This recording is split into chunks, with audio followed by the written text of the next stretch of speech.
Good day, Indiana. Welcome back to another week of IUP-TV News, broadcast from Davis Hall. My name is Tyler Como. And my name is Sean Meller. Today we bring you stories that are relevant to IUP in the Indiana community. We'll begin with local news. Tuesday was election day for the general elections of federal public officials, with the vast majority of Indiana County's municipal and school board races on the ballot. Students living on campus voted at Zink Hall or Pratt Hall, while other students living off campus voted in their local neighborhood. The 2019 Alumni Achievement Awards honored 6 IUP graduates with the Young Achievement Award earlier this week. The award was created to recognize recent IUP graduates identified as being outstanding in their professions. The deans of their colleges selected each recipient. IUP graduates of less than 15 years are eligible for this award. The Pennsylvania State College and University faculties are scheduled to vote on an agreement on the Pennsylvania State System of Higher Education finalized last week. Delegates of IUP and the 13 other state institutions agreed to move forward to ratify. Details of the agreement will be made public after voting is completed. Pennsylvania Turnpike plans to go cashless by 2021. After 4 years of testing, the Pennsylvania Turnpike will plan to move ahead with a $129 million project and remove all tolls that take money in 2 years. These tolls will be then replaced by taking pictures of license plate and mailing bills to the owners. The jobs of remaining toll collectors and toll auditors will be eliminated, but they will have the opportunity to move into other Turnpike jobs or to take classes at the Turnpike's expense. Access to public universities can be critical for low-income students, and some of these institutions aren't living up to their responsibility to remain affordable. The Institute for Higher Education Policy, IHEP, recently reported that affordability is still a major problem even at our most well-resourced public institutions. Another issue is the distribution of financial aid are not current, considering that students who can already afford the cost of college from some states and institutions.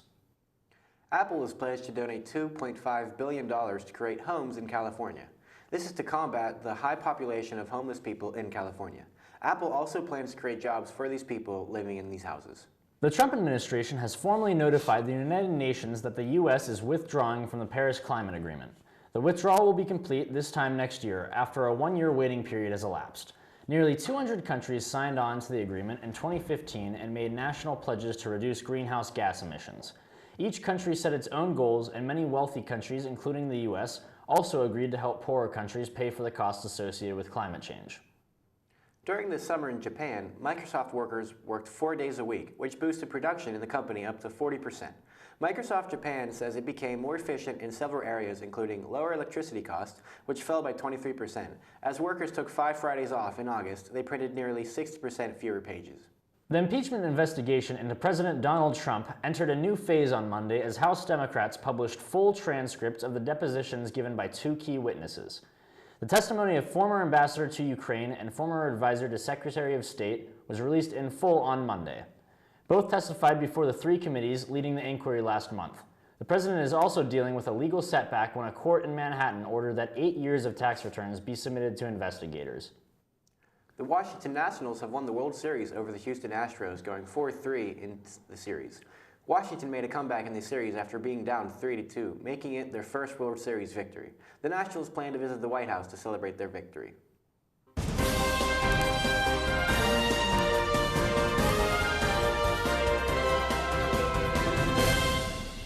This is IUP-TV News.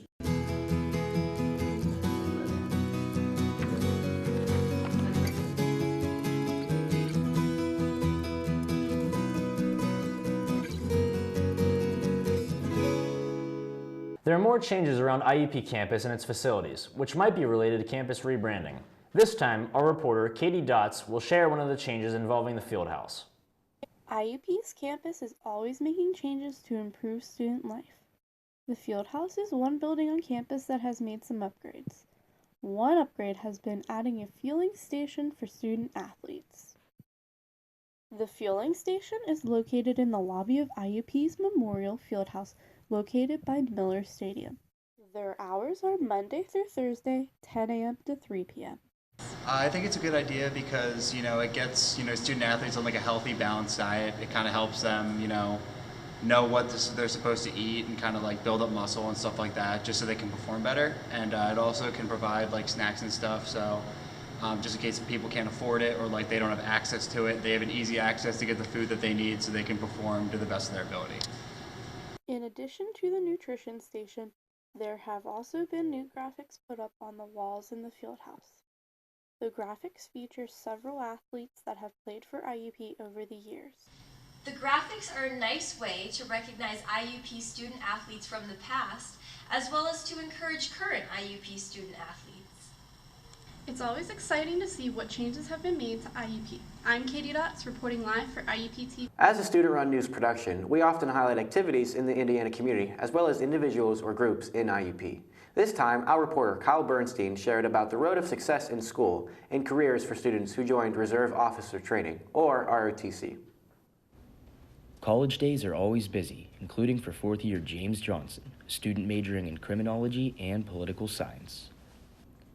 For the last 3 years, James has participated in Reserve Officer Training Corps, or ROTC. So why did you decide to join ROTC as soon as you started college? I decided to join because ROTC is a great program here at IUP. They have a great thing going, and it's awesome to join something that's a lot bigger than yourself. Join a team. I was a part of teams all through high school sports, and coming into college, I wanted to get back to that team atmosphere. So I knew ROTC would be like the right thing for me. Besides being a member in ROTC, James is also the president of the Kappa Sigma fraternity. What kind of leadership skills did ROTC teach you that taught you to lead in other organizations on campus? The biggest thing would be the way I adapt to things. Coming in here every day, you really don't know what you're going to face. A lot of different people, a lot of different skill levels, a lot of things going on. So every day I get faced with a new challenge. So the way I adapt to that is maybe grow as a person and just maybe all-around better leader.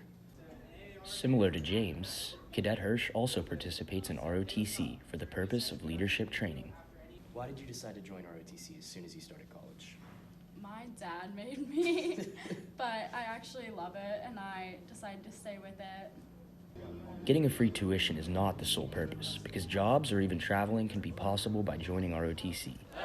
Today, in IUP alone, there are approximately 150 members. Most of them joined ROTC for guaranteed jobs. This is not an easy program to go through. Self-discipline is the key. They have to work out at 6 a.m. every day and participate in field training that can be far from Indiana. Anyone who is interested to take part have to follow military etiquette, proper uniform wear, and drill and ceremony. Early mornings and long days lay the building blocks for these cadets' futures near and far. But one common theme between them all is hard work. From IUP-TV News, this is Kyle Bernstein. Basketball season is coming soon, and after a year of success, the team is ready to welcome the new season. Our reporter Ryan Malone has the story. The Indiana University of Pennsylvania men's basketball team is a storied program and a powerhouse in the Division II NCAA field, including a 10-time PSAC champion. Last year's team was a great one, led by seniors Jacobo Diaz, Willem Brandwick, and Dante Lombardi, among others.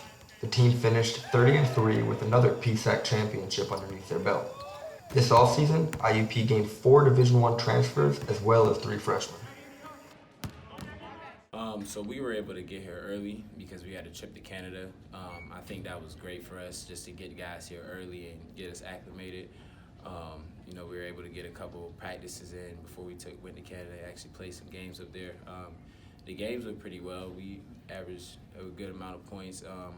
I felt like that was a great way to break the ice with some of the new guys and stuff.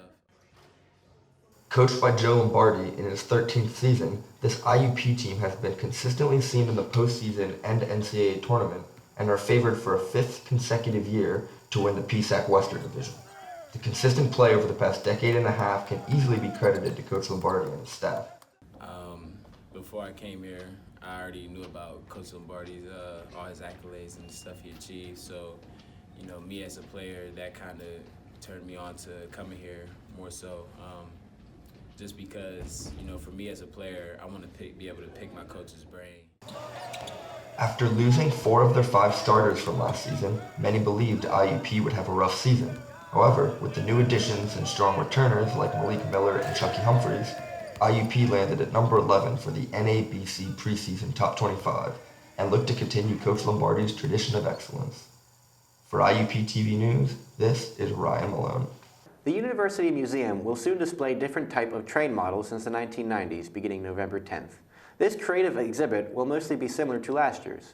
Our reporter Taylor Jones has a story.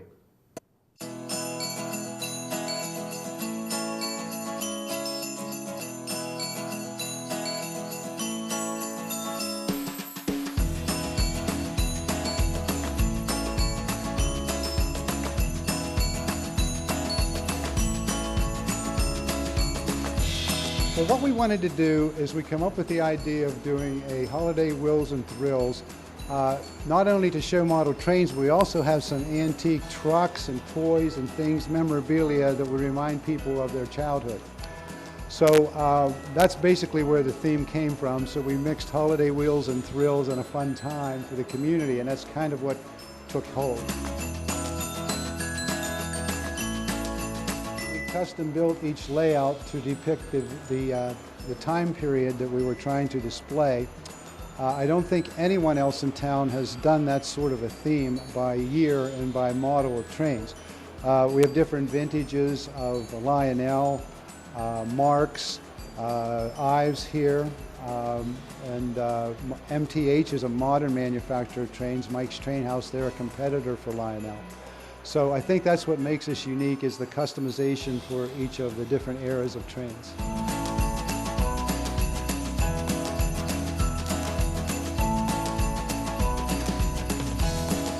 Well, the thing was, we all came together, didn't know one another, okay? But we knew the passion of model railroading. And everybody has different gifts and talents, as you can see by the different exhibits, from the oldest to the newest, from electronics to manual and so forth.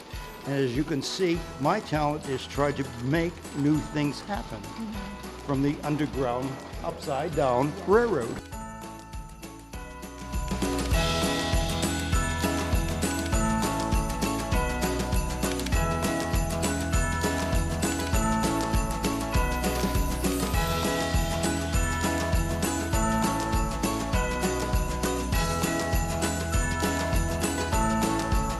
Our exhibit is here through December 16th.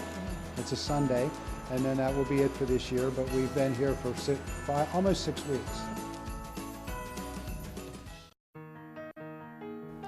Receiving a Jefferson Award for public service was an honor I will always cherish. I've known since I was very young that I wanted to help make a difference, but I didn't create an organization to win an award. I did it because as a teacher, I believe all kids deserve a good start and a shot at high achievement. I'm April King, a graduate of Indiana University of Pennsylvania. Get my story at IUP.edu. I fell in love with the campus, with the people, with my IUP life.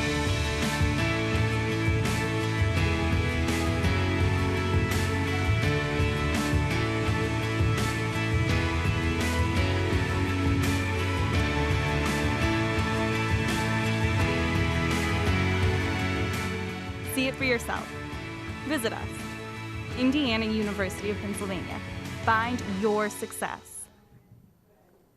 The Indiana Library will be offering free events to the community starting next week. These programs range from reading nursery rhymes to children to exercising indoors. The events are being held from Monday to Thursday. Country singer Travis Tritt is performing at the KCAC on Sunday, November 10th. The concert will last from 7 to 9, but doors open at 6. Tickets can be purchased online at the Kovalchik Center website or at the KCAC. JCPenney's at the Indiana Mall will be having a fun-for-all, free-for-all Kids Zone event on Saturday, November 9th. Parents are encouraged to bring their kids for an hour of shopping, supplemented with discounts and coupons for their shopping needs. IUP, S&T Bank, and InfraGard Pittsburgh Members Alliance have partnered to host a cybersecurity seminar in the Kovalchik Center Thursday from 9 a.m. to 6 p.m. The goal of the seminar is to increase awareness and training for cybersecurity threats against your business. Well, that's all the time that we have for this week's broadcast. Be sure to check in with us next week for all news stories. Reporting for IUP-TV, my name is Sean Meller. And my name is Tyler Como. We'll see you next week, Indiana.